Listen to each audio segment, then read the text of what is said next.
Hello everyone. আজকে আমি কথা বলবো হচ্ছে কেল নিউপোর্টের ডিপ ওয়ার্ক বইটি নিয়ে। ডিপ ওয়ার্ক বইটি ব্যক্তিগতভাবে আমার কাছে খুবই পছন্দের। আর যারা হচ্ছে বিভিন্ন বই-টই পড়াশোনা করেন, তাদের কাছেও ডিপ ওয়ার্ক বইটি অনেক বেশি জনপ্রিয়। এই ডিপ ওয়ার্ক বইটি আমার কাছে এমন একটা বই মনে হয় যে বইটি আসলে একটা মানুষের জীবন পরিবর্তনের ক্ষেত্রে, জীবনের গতিপথ পরিবর্তনের ক্ষেত্রে অনেক বেশি হেল্পফুল হতে পারে। স্পেশালি আমরা যখন যেই সময়ে দাঁড়িয়ে আছি, যেখানে হচ্ছে আমাদেরকে ডিস্ট্রাক্ট করার জন্য অনেক কিছু অ্যাভেলেবেল। আমরা আধুনিক সময়ে অনেক কিছুতে হচ্ছে মনোযোগ দিতে গিয়ে আমাদের যে মেইন কাজটা করা দরকার, সেই কাজটা থেকে সরে আসছি। সেই সময়ে দাঁড়িয়ে ডিপ ওয়ার্ক বইটা আসলে অনেক বেশি রিলেভেন্ট। আর এই বইটি নিয়ে হচ্ছে কেল নিউপোর্ট তার চিন্তাভাবনা প্রকাশ করেছেন এবং কিছু স্ট্রাকচার্ড কিছু ওয়ে দেখিয়েছেন, যেটা ফলো করলে আপনি ডিপ ওয়ার্কটা আপনার মধ্যে আয়ত্ত করতে পারবেন এবং আপনি আপনার কর্মজীবনে, আপনার শিক্ষা জীবনে সাকসেসফুল হতে পারেন। সো দেরি না করে শুরু করা যাক। ডিপ ওয়ার্ক বইটি আসলে কি? ডিপ ওয়ার্ক বইটিতে কেল নিউপোর্ট কথা বলেছেন কিভাবে একটা মানুষ তার শ্যালো ওয়ার্কগুলো হচ্ছে সাইডে রেখে তার ফুল এফোর্ট কোনো একটা কাজে দিতে পারে এবং মনোযোগ দিয়ে কোনো একটা কাজ করলে যে একটা কাজ থেকে 100% আউটপুট আসে, সেটা নিয়ে দেখা যায় যে আমরা যখন কোনো একটা কাজ করি তখন আমরা সেই কাজটায় সম্পূর্ণ মনোযোগ দিতে পারি না, যার জন্য দেখা যায় যে আমাদের যেই আউটপুটটা পাওয়ার কথা ছিল সেই আউটপুটটা আসলে আমরা পাই না। এবং এই আউটপুটটা না পাওয়ার পেছনে যেটা অনেক বেশি বড় একটা ফ্যাক্ট হিসেবে কাজ করে, সেটা হচ্ছে শ্যালো ওয়ার্ক। শ্যালো ওয়ার্কটা আসলে কি? লাইক আপনি ধরুন ইমেল চেক করতেছেন, আপনি ফেসবুকিং করতেছেন, আপনি ইউটিউবিং করতেছেন, এটা হচ্ছে শ্যালো ওয়ার্ক। আমরা এটার পিছনে হচ্ছে সময় দিতে যাই এবং এটার পিছনে কিন্তু সময় দেওয়ার ক্ষেত্রে আমাদের কোনো চিন্তা ভাবনা করতে হয় না, যার জন্য এটা হচ্ছে শ্যালো ওয়ার্ক। ডিপ ওয়ার্কটা হচ্ছে এমন কাজ যেটার জন্য আপনাকে আসলে এফোর্ট দিতে হয়, চিন্তা ভাবনা করতে হয়, মাথা খাটাতে হয়।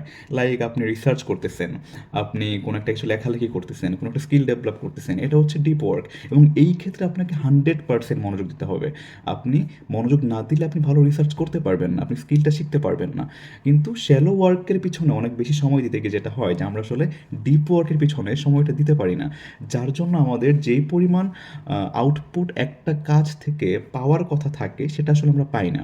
আর এটি হচ্ছে ডিপ ওয়ার্ক বইটির সবচেয়ে মুখ্য একটা বিষয়, যেটি নিয়ে হচ্ছে কেল নিউপোর্ট কথা বলেছেন। এখন এই যে ডিপ ওয়ার্ক, এই ডিপ ওয়ার্ক বিষয়টা আপনি কিভাবে আয়ত্ত করতে পারেন? Work deeply. আপনি যখন কোনো একটা কাজ করছেন সেই কাজটা খুব মনোযোগ দিয়ে করেন। হ্যাঁ, এটা আপনার প্রাইমারি লেভেলে একটু কঠিন হবে। কিন্তু আপনি যখন কোনো একটা কাজ করার অভ্যাসটা তৈরি করবেন এমনভাবে যে আপনি সম্পূর্ণ মনোযোগটা আপনি সেই কাজের উপর দিচ্ছেন, তখন এটি ধীরে, ধীরে আপনার আ প্র্যাকটিস করতে, করতে আপনি বিষয়টা আয়ত্ত করে ফেলবেন। সো ফার্স্টলি আপনাকে ট্রাই করতে হবে যে আপনি কাজটা খুব ডিপলি করার ট্রাই করছেন, যেটা আপনার ইম্পোর্টেন্ট একটা টাস্ক। এরপর হচ্ছে বিরক্তিকর জিনিস বাদ দেওয়া। আমরা যখন কোনো একটা কাজ করি তখন আমরা যেটা করি যে একটু পর, পর মোবাইল চেক করি। আমাদের হচ্ছে কি বলা হয়, মনোযোগ একটু অন্যদিকে চলে যায় এবং এটা হচ্ছে আপনার এভয়েড করতে হবে। আপনার এই যে খারাপ লাগছে বা আপনি একঘেয়েমি ফিল করতেছেন, এটা আপনাকে অ্যাকসেপ্ট করতে হবে।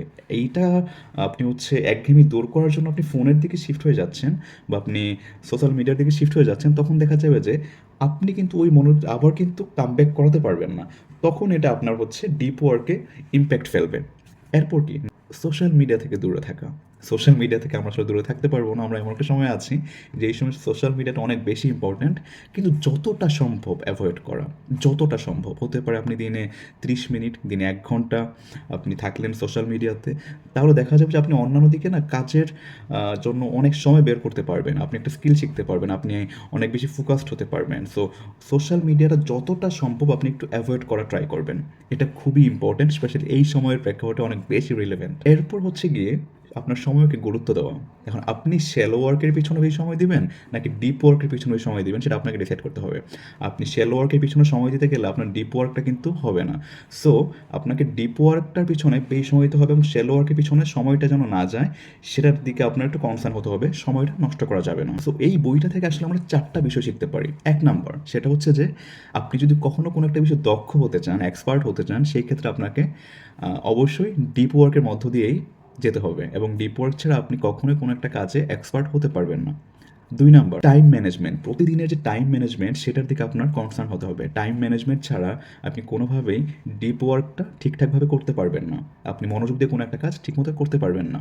3 নাম্বার আপনার মনোযোগ নষ্ট করে এরকম বিষয় থেকে দূরে থাকতে হবে। যেমন হচ্ছে আপনার মোবাইল ফোন বা হচ্ছে সোশ্যাল মিডিয়া, আপনার আদার্স যে অ্যাক্টিভিটিস থাকে সেগুলো থেকে একটু দূরে থাকা, যেগুলো আপনার টাইমটা নষ্ট করে। এরপর যেটা সবচেয়ে বেশি গুরুত্বপূর্ণ সেটা হচ্ছে যে আপনাকে ফাইন্ড আউট করতে হবে যে আপনার কাছে কোন বিষয়টা সবচেয়ে বেশি গুরুত্বপূর্ণ।